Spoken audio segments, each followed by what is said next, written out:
Gimana ya ini? Halo Dila. Halo Din. Kenapa kamu terlihat seperti bingung? Sebenarnya aku masih belum paham nih yang chapter 6 supply demand and government policy. Oh, kalau materi itu mah aku udah paham, Dil. Soalnya aku lihat video pembelajaran dari kelompok 5. Hai semuanya, kami dari kelompok 5. Perkenalkan, nama saya Nuraini Fatona Ramadhani dengan NIM F0325197. Perkenalkan, nama saya Andi Nindawidyaningrum dengan NIM F03251176.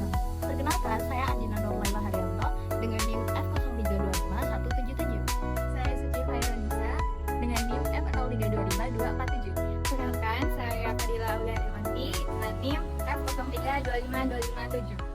Selamat menyaksikan! Kelompok 5 akan menjelaskan tentang chapter 6 yaitu Supply, Demand, and Government Policies. Nah, materi apa saja sih yang akan dibahas dalam chapter 6 ini? Yang pertama yaitu apa itu harga tertinggi dan harga terendah. Yang kedua yaitu bagaimana harga tertinggi dan harga terendah itu mempengaruhi hasil pasar. Yang ketiga yaitu berapa besar kejadian pajaknya dan apa yang menentukan kejadiannya. Yang keempat yaitu bagaimana pajak itu bisa mempengaruhi hasil pasar dan bagaimana efeknya bergantung pada apakah pajaknya itu dikenakan pada pembeli atau penjual. Sebelum aku mulai, gimana kalau kita kenalan dulu sama materinya? Jadi, ketika pemerintah ikut campur dalam pasar bebas memiliki harga equilibrium atau harga keseimbangan, di mana jumlah barang yang ingin dibeli orang atau permintaan sama dengan jumlah barang yang ingin dijual atau penawaran. Namun, terkadang pemerintah menganggap harga keseimbangan ini tidak adil.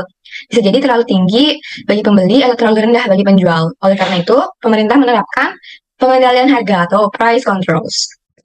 Nah, pengendalian harga atau price controls ini dibagi menjadi dua, yaitu batas atas harga atau price ceiling dan batas bawah harga atau price floor. Nah, kita bahas dulu tentang price ceiling. Price ceiling ini adalah harga maksimum legal yang boleh dikenakan untuk sebuah barang atau jasa. Tujuannya untuk melindungi konsumen atau pembeli agar tidak membayar harga yang terlalu mahal. Contohnya, kontrol sewa apartemen. Tujuannya agar pembeli mendapat harga yang terjangkau. Kedua, batas harga bensin ditetapkan pada saat kritis. Nah, dari penerapan price ceiling ini, tentunya muncullah kemungkinan-kemungkinan yang akan terjadi. Nah, di sini ada dua kemungkinan, yaitu tidak meningkat atau not binding. Ini terjadi ketika batas harga ditetapkan di atas harga equilibrium pasar. Contohnya, harga ekstrim pasar sudah $3, lalu pemerintah menetapkan batas atasnya $4. Nah, maka ini tidak ada efeknya, karena pasar tetap menjual es krim seharga $3. Nah, sedangkan $3 ini sudah berada di bawah batas $4. Jadi kebijakan ini tidak mempengaruhi pasar. Nah, berikutnya, meningkat atau binding. Ini terjadi ketika batas harga ditetapkan di bawah harga equilibrium pasar. Contohnya, harga es krim di pasar ada $3. Lalu pemerintah menetapkan batas atasnya seharga $2. Maka terjadilah kelangkaan. Karena harganya murah, banyaklah peminatnya. Tetapi karena harganya udah murah dan peminatnya banyak, produsen jadi malas untuk menjual dan memproduksi. Nah, sehingga terjadilah kelangkaan barang. Maka timbullah mekanisme penjatahan selain harga, misalnya antri panjang, penjual membeli milik pelanggan, atau bahkan pasar gelap. Jadi di sini saya akan menjelaskan tentang batas harga bawah atau price floor. Apa sih yang dimaksud dengan batas harga bawah atau price floor? Batas harga bawah atau price floor adalah batas bawah yang ditetapkan untuk harga suatu komoditas di pasar. Pemerintah biasanya menetapkan batas harga bawah untuk memastikan bahwa harga pasar suatu komoditas tidak turun di bawah tingkat yang dapat mengancam kelangsungan finansial produsen komoditas tersebut. Di sini ada contoh dari batas harga bawah. Contohnya Undang-Undang Upah Minimum. Hampir semua ekonomi di dunia menetapkan batas harga minimum untuk pasar tenaga kerja. Biasanya, batas harga minimum bersifat mengikat di pasar tenaga kerja yang tidak terampil dan tidak mengikat di pasar tenaga kerja yang terampil. Batas harga minimum ditetapkan melalui Undang-Undang Upah Minimum yang menetapkan batas bawah untuk upah. Lalu, ada dua jenis batas harga bawah. Yang pertama ada batas harga bawah yang tidak mengikat atau not binding. Jadi, batas harga yang tidak mengikat adalah batas harga yang lebih rendah dari harga pasar keseimbangan. Contohnya, pada saat harga pasar keseimbangan adalah P aksen dan kuantitas pasar keseimbangan adalah Q aksen, pada harga P aksen, permintaan konsumen terhadap komoditas sama dengan pasokan produsen terhadap komoditas. Lalu, pemerintah menetapkan batas harga, yaitu PF atau price floor. Pada harga price floor, permintaan konsumen adalah QD Dan pasokan produsen adalah QS, namun harga dasar yang tidak mengikat tidak mempengaruhi pasar. Jadi, harga pasar tetap P aksen dan jumlah yang diminta dan disediakan tetap Q aksen. Jadi, produsen dan konsumen tidak terpengaruh oleh harga dasar yang tidak mengikat. Lalu, yang kedua ada batas harga bawah yang mengikat atau binding. Lalu, pemerintah menetapkan batas harga bawah sebesar PF atau price floor yang lebih tinggi daripada harga keseimbangan. Oleh karena itu, harga di pasar tidak dapat turun atau harganya di bawah dari PF atau price floor.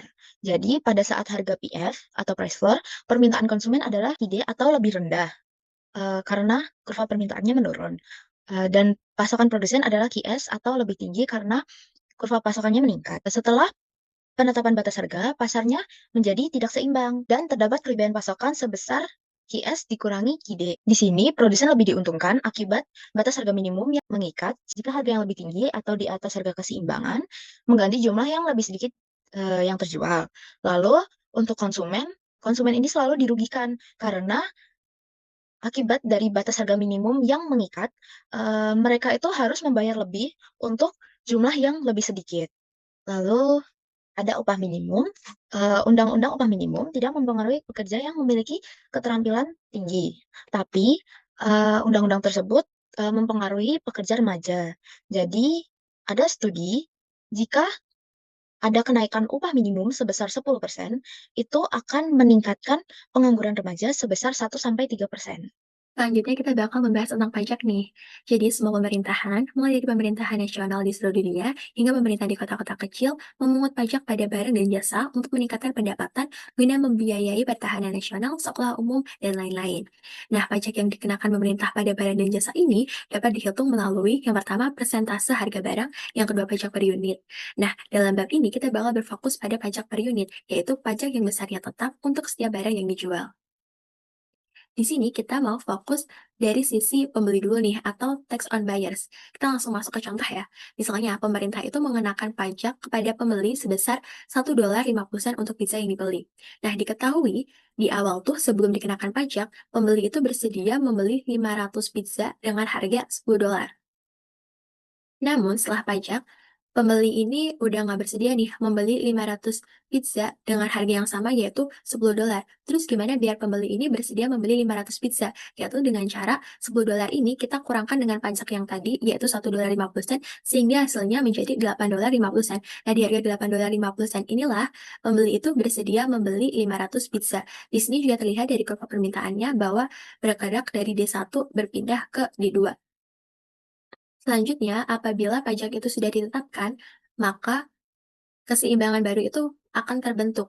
Nah, di sini harga pasar itu harus disesuaikan, biar penawaran dan permintaan itu tetap seimbang. Akibat dari penyesuaiannya itu, pembeli dikenakan pajak sebesar $1, sehingga yang awalnya tadi pembeli hanya membayar $10, kini harus membayar $11. Begitu pula dengan penjual. Penjual tadi dikenakan pajak sebesar 50 sen, sehingga yang awalnya tadi penjual menerima $10, sekarang hanya menerima $9.50. Nah, selisih dari $11 ke $9.50 ini adalah $1.50, yang dimana itu adalah pajak. Nah, selain itu, berakibat juga kepada permintaannya. Jadi, karena tadi meningkat harga yang ditawarkan untuk pembeli dari $10 menjadi $11, maka permintaan yang diminta oleh pembeli juga turun dari 500 menjadi 450. Begitu pula dengan penjual, karena harga yang diterima penjual itu turun, maka jumlah pizza yang ditawarkan penjual juga menurun. Nah, setelah kita tadi sudah membahas apa itu pajak, pajak dari sisi pembeli, sekarang kita akan beralih ke pajak dari sisi penjualnya. Di sini kita masih menggunakan contoh yang sama, yaitu penjual awalnya menetapkan harga normal, yaitu $10 per pizzanya. Tapi setelah pemerintah mengenakan pajak $1,5 per pizzanya kepada penjual, jadinya si penjual ini juga menaikkan harganya dari $10 ke $11,5. Nah, akibat dari pajak tersebut, itu juga membuat biaya produksi pizza naik, sehingga bisa dilihat kurva supply-nya ini bergeser ke atas. Nah, akibat dari pajak ini juga, penjual jadi mengurangi jumlah barang yang ditawarkan dari yang awalnya menjual 500 pizza, jadi hanya menjual 450 pizza. Nah, Kemudian harga keseimbangannya ini juga berubah. Di harga keseimbangan $10 per pizzanya, pembeli jadi harus membayar harga yang lebih, yaitu $11. Kemudian penjual juga menerima harga yang lebih rendah, yaitu $9,5, sehingga menghasilkan selisih yang sesuai dengan harga pajaknya. Nah, selanjutnya kita akan membahas siapa sih yang menanggung beban pajak lebih besar. Jadi, jawabannya tergantung elastisitas permintaan dan penawarannya. Contoh yang pertama, jika penawaran yang lebih elastis atau penjual lebih mudah keluar dari pasar, sedangkan permintaannya lebih inelastis atau pembeli tetap akan membeli walau harganya naik, maka si pembeli itulah yang akan menanggung beban pajak lebih besar. Misalnya, karena kita sebagai pembeli itu sulit mengurangi konsumsi barang kebutuhan pokok seperti bensin atau beras, bisa juga obat-obatan, karena kita akan tetap membelinya walaupun harga barang tersebut naik.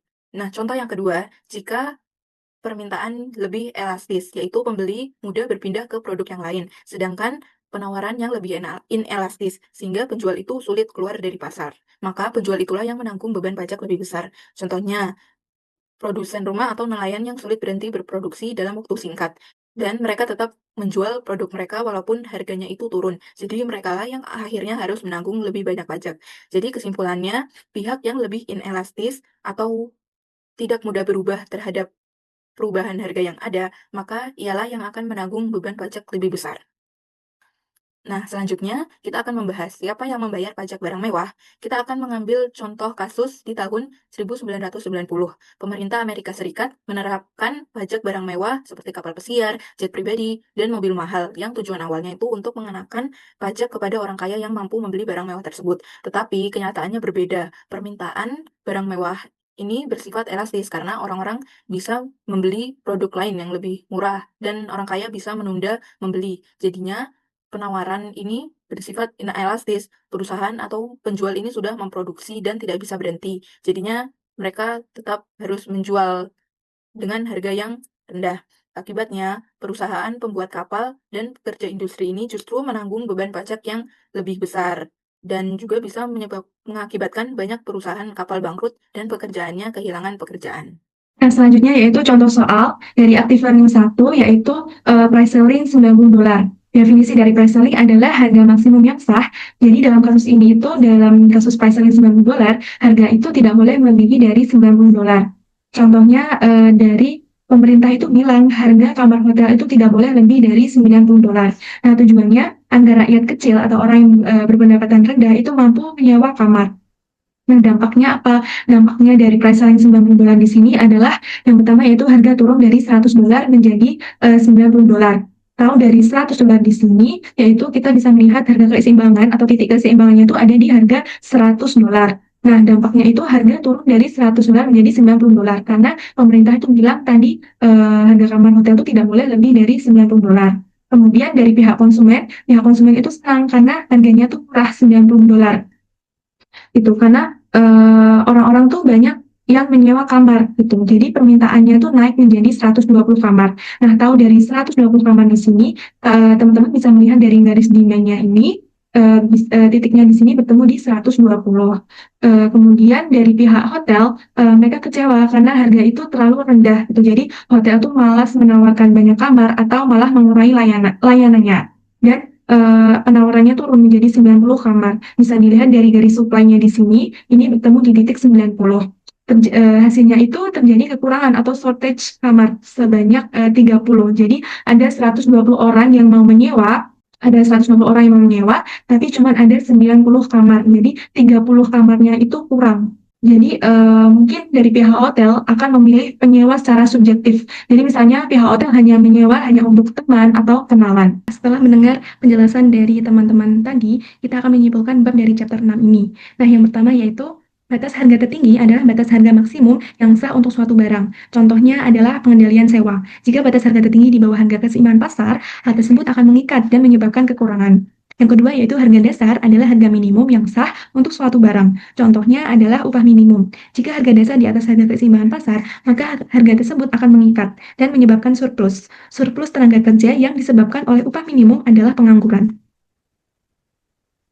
Yang ketiga yaitu pajak pada suatu barang itu akan menciptakan kesenjangan antara harga yang dibayar pembeli dan harga yang akan diterima oleh penjual dan menyebabkan kuantitas yang sama turun, baik pajak dikenakan pada pembeli atau penjual. Yang keempat yaitu kejadian pajak adalah pembagian beban pajak antara pembeli dan penjual dan tidak bergantung pada apakah pajak itu dikenakan pada pembeli atau penjual. Yang kelima yaitu besarnya pajak yang dikenakan itu akan bergantung pada elastisitas harga penawaran dan permintaan.